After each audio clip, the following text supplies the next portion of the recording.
नमस्कार, मेरा नाम प्रीतम सिंह शेखावत है। आप मुझे आरपीएससी टॉपर विद एसपी पर देख रहे हैं।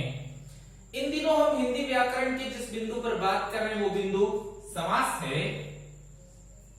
चैनल की प्लेलिस्ट पर आप पिछला वीडियो अगर नहीं देखे हैं समास के संबंध में तो उसे देख सकते हैं। हमने पिछले वीडियो में बात की है कि समास होता क्या है।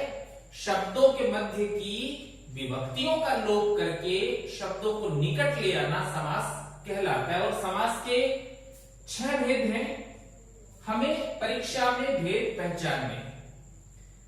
दूसरा भेद जो समास का जिस पर हम बात कर रहे हैं वो तत्पुरुष समास है। पिछले वीडियो में हम पहले भेद पर बात कर चुके हैं, वो अव्ययी भाव समास है। अव्ययी भाव समास क्या होता है? वह समस्त पद जिसमें पहला पद प्रधान हो और जो अव्यय का भाव देता है, यानी वचन निम्न कारक काल से प्रभावित नहीं होता। आज हम दूसरे भेद की बात कर रहे हैं, तत्पुरुष समास।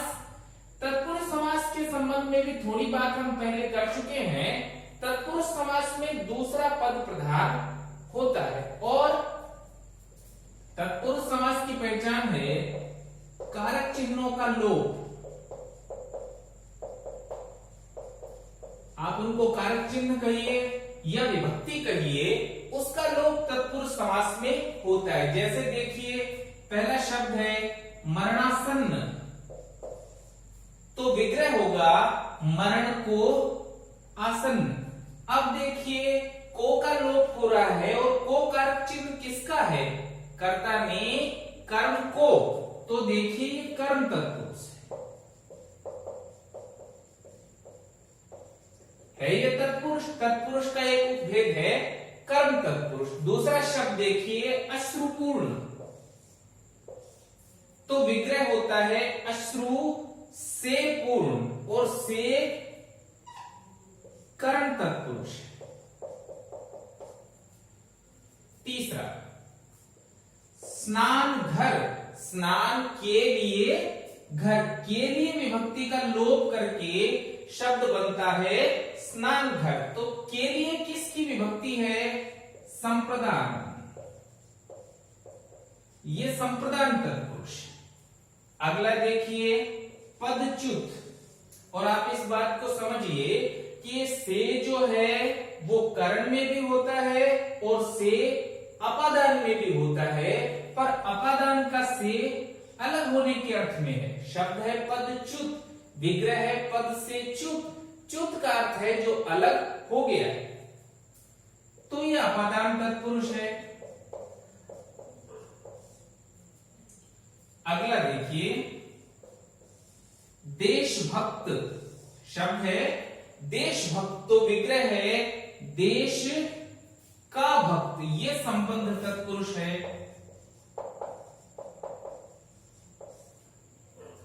और अगला शब्द देखिए वनवास, विग्रह है वन में वास, तो अधिकरण तत्पुरुष है।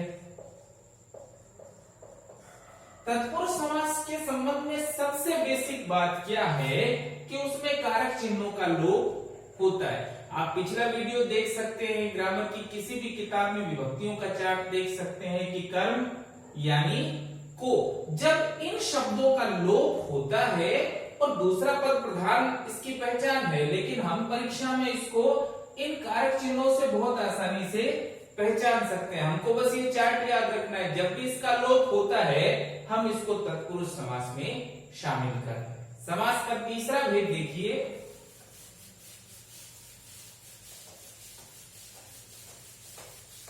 उससे पहले एक आवश्यक बात कि आप वीडियो के बारे में जैसा भी अनुभव कर रहे हैं वो कमेंट करके हमको बता सकते हैं। कुछ विद्यार्थियों के कमेंट हमको मिले हैं कि पिछले सालों में जो प्रश्न आ चुके हैं उन पर बात करें। जैसे ही व्याकरण थोड़ी और आगे बढ़ती है, एक यूनिट हम पूरी करा देते हैं, पीछे के सालों के प्रश्नों पर हम बातचीत करेंगे। तो देखिए समास का तीसरा भेद है द्विगु समास। द्विगु समास होता क्या है? वह समस्त पद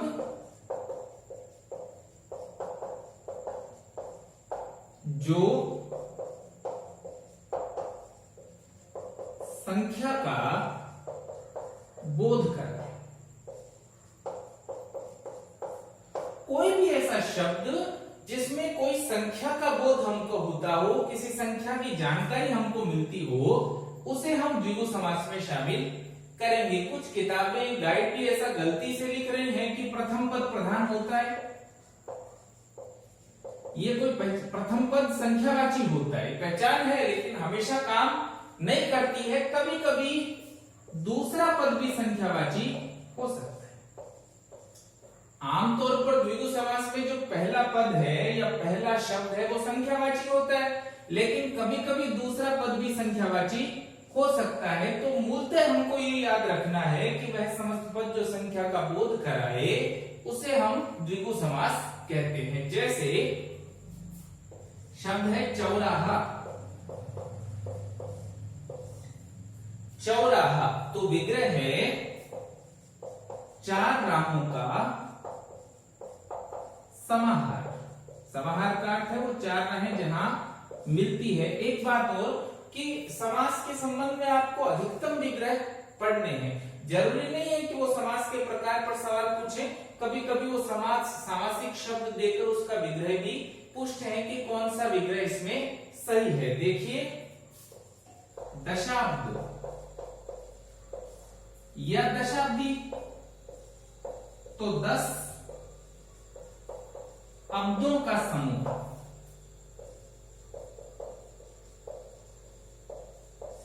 दशाब्दी या दशाब्द तो विग्रह है 10 अब्दों का समूह। और क्यों है ये द्विगु समास? क्योंकि ये 4, 10 ये संख्यावाची। अच्छा एक बात और देखिए, अब्द का अर्थ क्या है? अब्द का अर्थ है वर्ष।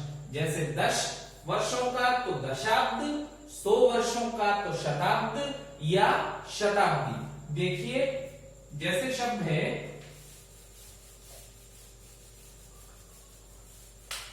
सप्ताह, विग्रह है सप्त, अहनों का समूह।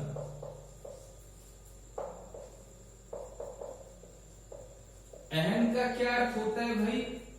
अहन का अर्थ होता है दिन, तो वो 7 दिनों का समूह है, इसलिए उसे सप्ताह कहते हैं। और ये शब्द हमको परीक्षा में पूछा जाए किस तरह का समास है, हम उसको द्विगु समास कहते हैं। क्यों? क्योंकि 4, 10, 7 ये कोई संख्या है और हमारी परिभाषा है वह शब्द या वह समस्त पद जो किसी संख्या का बोध कराए उसे हम द्विगु समास कहते हैं। अब ये देखिए हमने 3 शब्द देखे, तीनों में पहला पद संख्यावाची है, पर ये नियम हर बार काम नहीं करता है। जैसे उदाहरण देखिए आप,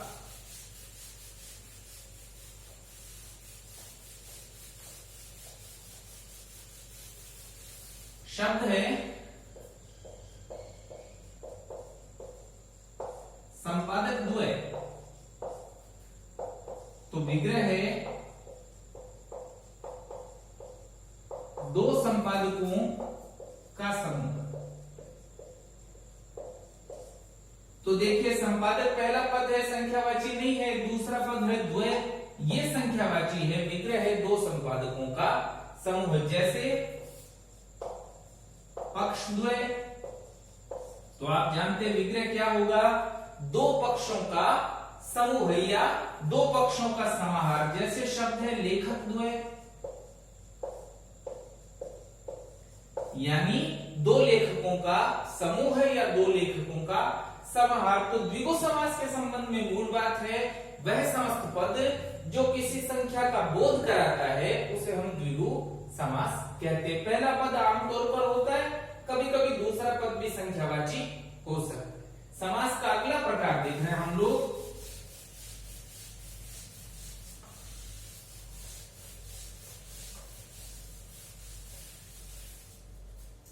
समास का जो चौथा प्रकार है उसे द्वंद्व समास है।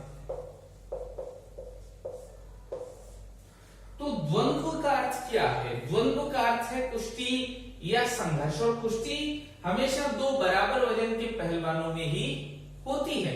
द्वंद्व समास में दोनों ही शब्द बिल्कुल बराबर के होते हैं। तो परिभाषा क्या है?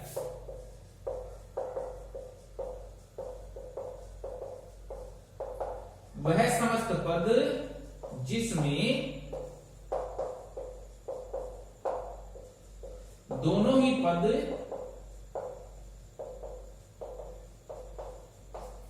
प्रधान हो, दोनों ही पद प्रधान हो और विग्रह करते हुए और या इत्यादि शब्दों का प्रयोग हो। ये और या इसको आप पहचान बनाना, और दोनों ही शब्द प्रधान होते हैं। अब एक बात समझिए कि द्विगु समास के जो पद होते हैं वो पेयर में होते हैं, जोड़े में होते हैं। जैसे माता पिता एक पेयर है शब्द का, तो माता पिता विग्रह क्या है? माता और पिता। और ये द्वंद्व समास क्यों है? क्योंकि दोनों ही पद प्रधान है, विग्रह करते हुए और या इस तरह के शब्द का प्रयोग है। जैसे दाल रोटी, तो दाल और रोटी। जैसे रात दिन,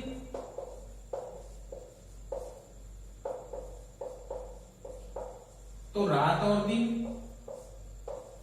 देखिए कभी कभी ऐसा होता है कि दोनों शब्द विलोम हो तो विग्रह करते हुए या का प्रयोग हो भी सकता है, लेकिन ये निर्भर करता है। ऐसा नहीं कि हमेशा विलोम हो तो या का ही प्रयोग हो। हम उसे बोलते कैसे हैं? सुरेश ने उत्तीर्ण होने के लिए रात दिन प्रयास किया, इसका मतलब है रात और दिन प्रयास किया। हमें साधारणतः जैसे हम शब्द को इस्तेमाल करते हैं उसी के हिसाब से इसका विग्रह करना है। जैसे शब्द है पाप पुण्य,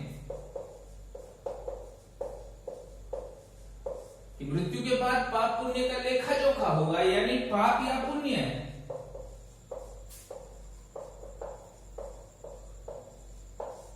तो जैसा कि समास के शुरू में मैंने कहा है कि जब भी मैं द्वंद्व समास पढ़ा रहा हूं या आप किताब से द्वंद्व समास पढ़ रहे हैं, आपको मालूम ही है ये द्वंद्व है, लेकिन परीक्षा के दिन हमको कैसे पहचानना है, इस पहचान को हमको सुनिश्चित करते हुए जाना है। कुछ और उदाहरण देखिए आप द्वंद्व समास के। जैसे शब्द है भाई बहन, तो पेयर में है शब्द, देखिए तो भाई और बहन।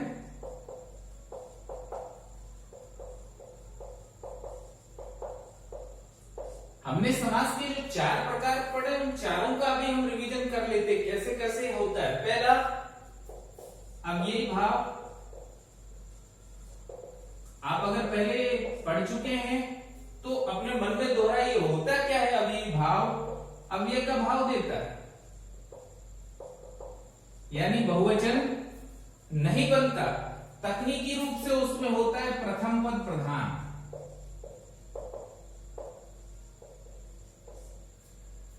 दूसरा तत्पुरुष समास, तो दूसरा पद प्रधान, और हमने उसकी क्या पहचान बनाई है? कारक चिन्ह का लोप।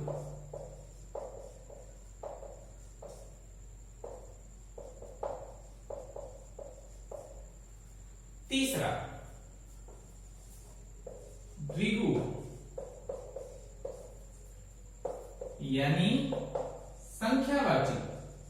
जो संख्या के बारे में बताएगा उस समास को हम द्विगु समास कहते हैं। और चौथा प्रकार जिस पर हमने बात की है द्वंद्व समास, वह समस्त पद जिसमें दोनों ही पद प्रधान हो, विग्रह करते हुए और या इत्यादि शब्दों का प्रयोग हो जाए, इसे हम द्वंद्व समास कहते हैं। आज के लिए इतना ही। आप सभी लोगों को बहुत बहुत